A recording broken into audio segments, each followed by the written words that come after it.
Hello, and welcome back to day 26 of your daily live stream. Today we'll be talking about the importance of knowing what your net worth is and calculating it. A quick message before the show. Hey money, your money. Yeah. Money talks, and so do we. Your money line, my money line. Get your money right. And now, your host, your CEO of Hey Money and Your Money Line, Peter Dunn. Thank you, Olivia. All right, everybody. Day 26. Recession-Proof your finances in 30 days. That was 11-year-old Olivia Dunn, ladies and gentlemen. Hey, here's what we're doing today as we head into the weekend. We got today, we got tomorrow, and then we're skipping Easter. Why? Not because Easter's not important. It's because Easter is important, and I would rather you spend the time hunting for Easter eggs, primarily because we all need food right now. Okay, here's what we're doing today. We're continuing with our show. There are 3 things we're trying to accomplish in this 30-day period. We are on day 26. Next Wednesday is day 30, and that's when we will wrap this thing up. Here's the 3 things we're trying to do. Number 1, we're trying to cut at least $500 a month out of your budget. Yeah, we got to cut spending. Guys, I have weird news for you. Weird news. I try to keep you updated. This is important, but weird news. Every time we get to another Friday, which is where we're at today, and the Paycheck Protection Program hasn't spit out funds to small businesses, you're going to see people laid off.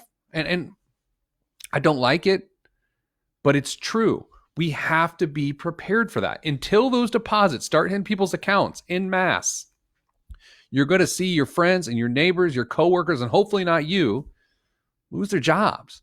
This is going to be a really hard 45 days, at least. Please be prepared. Number 2, we're going to press reset. My nose itch, but you can't touch your face anymore. Oh, wait, hold on.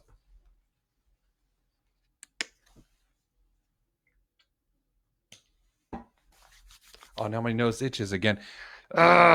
Anyway, we're going to press reset on our financial lives. Sometimes it feels as though our financial lives are put upon us and we did not select those expenses. And so I get that. I've actually had that feeling. I really have. But this gives us an opportunity, because of all the pain and confusion, to actually press reset and start over with our finances. And finally, we want to stop guessing. Today, our topic is a great example of how we can stop guessing. It's not that fun to talk about these days. It was fun in February. Not that fun today, but we're going to talk about it anyway. If you need help after today's episode or during today's episode, just turn me off and go to callheymoney.com. Our team of financial experts can help you with this stuff. And it's cheap, y'all. CFPs, Certified Financial Planners, AFCs, Accredited Financial Counselors, dig their brains into your life, help you fix your stuff. $17.99 a month with offer code CHEESE. So use offer code CHEESE. Here's today's topic, day 26, net worth. Net worth. There's a song right now. Get your net worth. It's like a Kiki. Do you love it? I don't know. Drake. Yeah. Anyway, we're talking net worth today. I actually like net worth as a financial metric, as you'll see. Not really fun to measure right now, but as promised in the notes here, we are going to calculate your net worth based on, if you want, January's investment statement. That's January's investment statement. Now, you may have to, if you're going online to get past March and February's, which maybe you don't want to do. But go to January's investment statement and you can calculate your net worth based on that. I'm going to show you how to do it right now. But before we do that, as we will talk, here are the 3 things you need to know about net worth. Number 1, it's either going to be a positive or a negative number, which is a little weird. And a lot of times when people have a negative net worth, they think that is bad. Well, it certainly is not preferred to have a negative net worth. You can still see growth and positivity with a negative net worth. More on that in a moment. The whole point of measuring your net worth is not to measure it once. If you measured it once just today, it doesn't matter. It honestly doesn't matter. I don't care what number you come up with. If you just choose to calculate it one day, that day being today. If you calculate it today and then 6 months from now, and then 6 months from then a year from, cool, perfect. That's how I want you to use it because it's meant to measure growth. Power percentage, which we talked about on this show last week, maybe. Look, the days are running together. I have no idea what day it is. I just know Easter's coming up. Reese's Peanut Butter Cup Day. And Christ has risen. Power percentage is a calculation that we created. I should have a registered trademark symbol on that thing that will help. You know what? Let's do that right now. You know what? Do. Spend all the money on the IP. Might as well put it on there. Pay all my lawyers money to do these things, and then I don't use the proper trademark stuff. There it is. Power percentage. Power percentage helps you calculate how efficient you are with your income. And the weird thing is, it also helps you understand how much of your income on a monthly basis is going to increase your net worth. Your net worth, if it doesn't grow, doesn't matter. Okay? Your net worth honestly doesn't matter unless you grow it. Or for that matter, that you track that it is contracted. You don't want your net worth to go down, but if it does go down, I'd like you to know that it went down. Guess whose net worth went down this month? Yours and mine. Actually, that's not true. Maybe April could be net up, but for the year, it's probably down. So let's talk about how to calculate that. Okay, very simply, your net worth are your assets. That means your stuff, y'all, your stuff. It's your assets minus your liabilities. Assets minus liabilities. Liabilities being debt. Okay, so let's take a look exactly how you will do this. This is a pretty simple calculation. You may need to go gather a bunch of statements and stuff, but it's a pretty easy calculation. Okay, so what is an asset? Well, the value of your home. The value of your home. If your home is worth 179,000 American dollars, then you would put $179,000 in the asset category. Even if you have a mortgage on it, doesn't matter.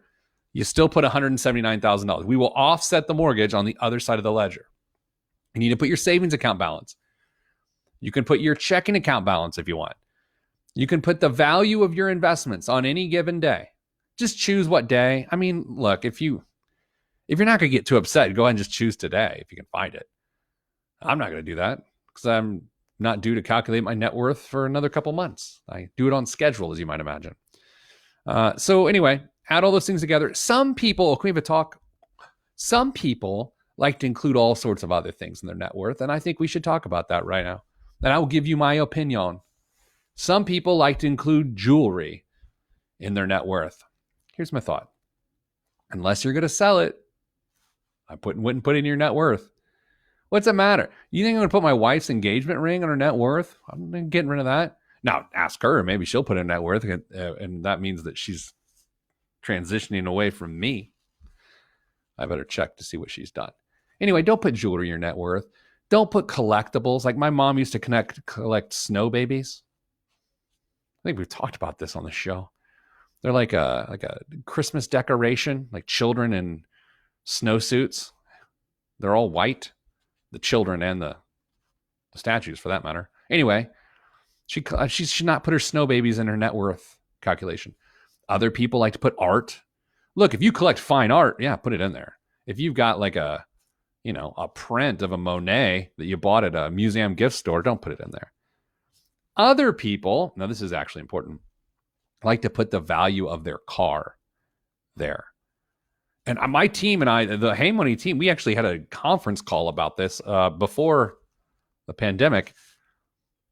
I don't like putting automobiles, unless they're collector's items that go up in value. I don't like putting automobiles in net worth on either side of the ledger. It's a depreciating asset. So what's the point of consistently measuring your equity within a depreciating asset, especially if it's got debt tied to it? I don't like that. So only have your net worth be the value of your home. If you rent, you don't get to include it. If you have other real estate, always just put the value of your home, not your equity, the value of your home, then the savings, investments, any asset you have. Then on the liability side of the ledger, that includes your mortgage, any student loan debt you have. Remember, you're not putting your payments, you're putting your balance, your loan balance.